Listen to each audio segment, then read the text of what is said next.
Let's adjust the tilt, lift the column up for adjustment. And we're going to try and split this end apart.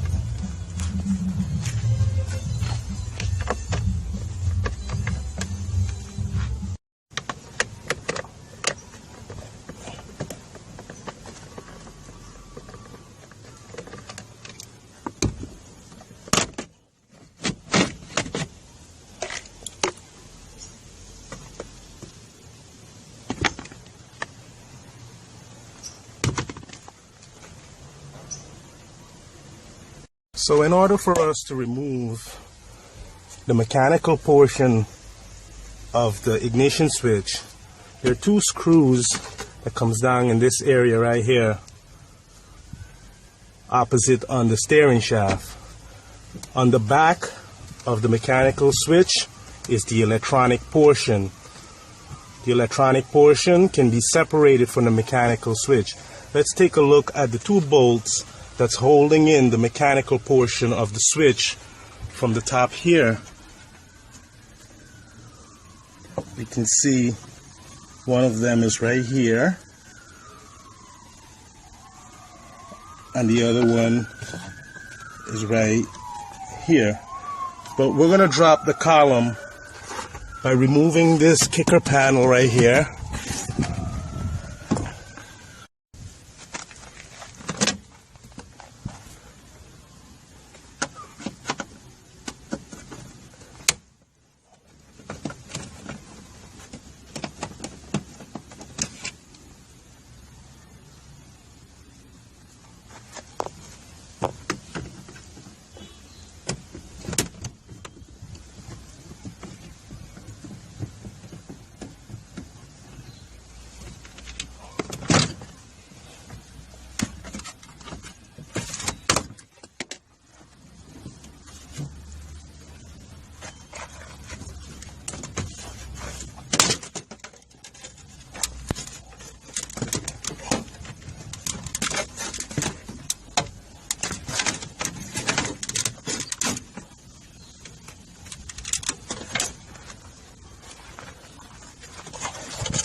So we have two plugs to disconnect, and this one you're going to push the button in here and pull back. This one you're going to need a little pointy screwdriver to push the release tab in, which is right here. And that's going to release this panel. Those two plugs are for the cargo lamp and the adjuster switch, and this one here is the adjuster light for the dash cluster and the radio lights.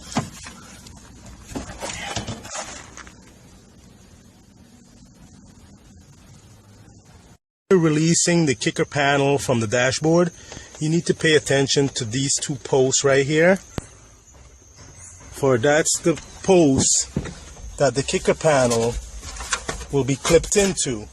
That's these little clips right here, and you must make sure you don't break them because they are in plastic with a little steel retainer on them. So pay close attention to that. There is also two holes here for the kicker panel post to clip in too. So you have a total of 4 of them.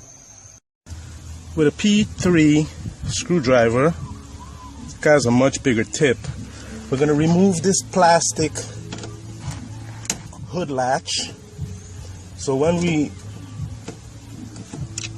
release the steering column, it does not break this because this is plastic. Now we're going to use a 3/8 ratchet with an extension and a 12mm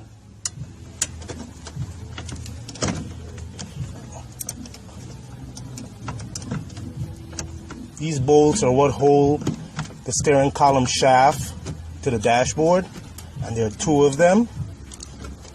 This one is on your left side.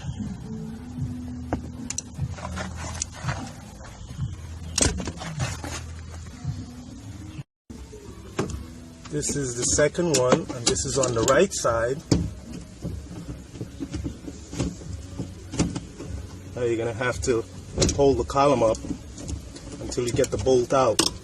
try not to have the column lean on the bolt while you're taking it out, because at the last moment you could lose one of the thread from the weight of the column.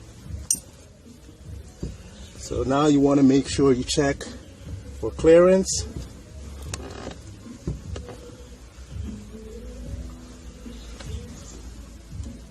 Look further down on the column, we will also see there are additional bolts that could be released from here and here. This will allow the column to drop even further to sit on the seat, which is what we want to accomplish. So we're going to release the left side of the lower column support. We're just going to release it and leave the nut on there for support. And then we're going to move to the other one on the other side.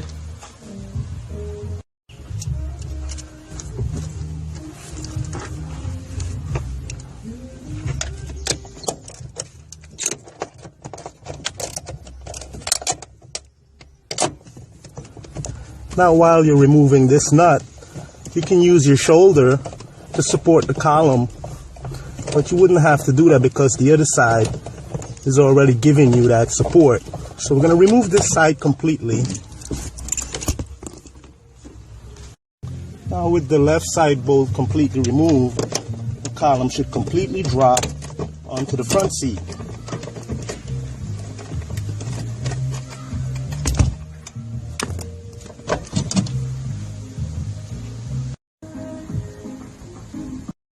We're going to use this center punch to start our drill bit in the stud of the bolts. These are security bolts. When they were installed, they had a hex stud on them, and the mechanic, by turning it, when it reaches its maximum torque, the head will snap off of the bolt, leaving nothing to turn on, making it impossible to remove this ignition switch.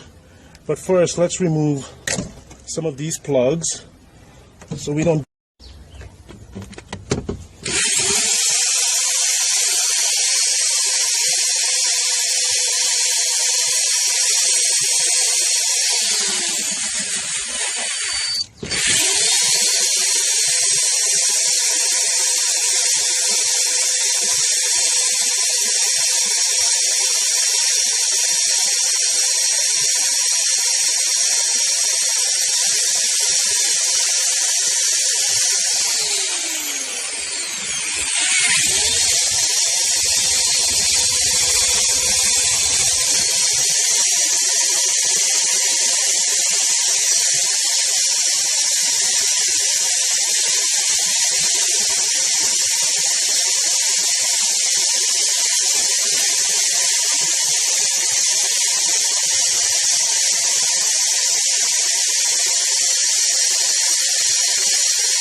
Now we could remove the threaded stud from the mechanical portion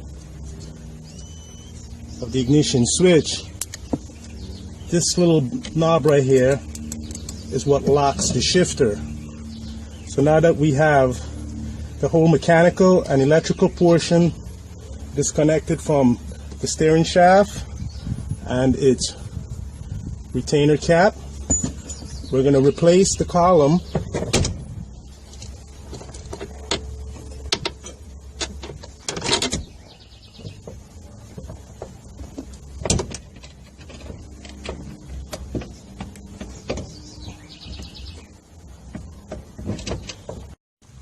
Let's remove the electrical part of the switch.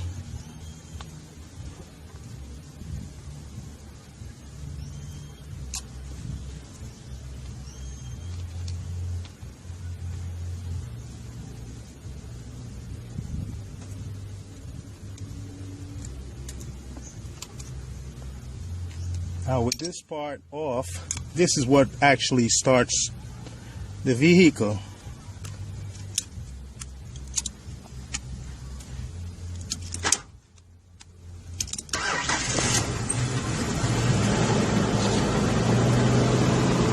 this portion is just for security purpose.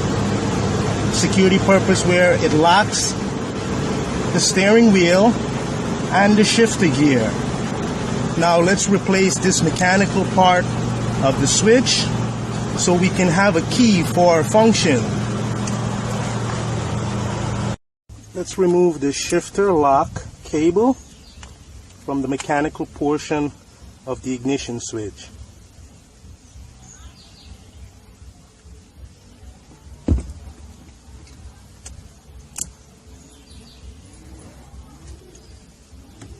Now this is a lock. This is the part that engage and disengage when the switch is turned on and off. Now let's install the new one like this with a key.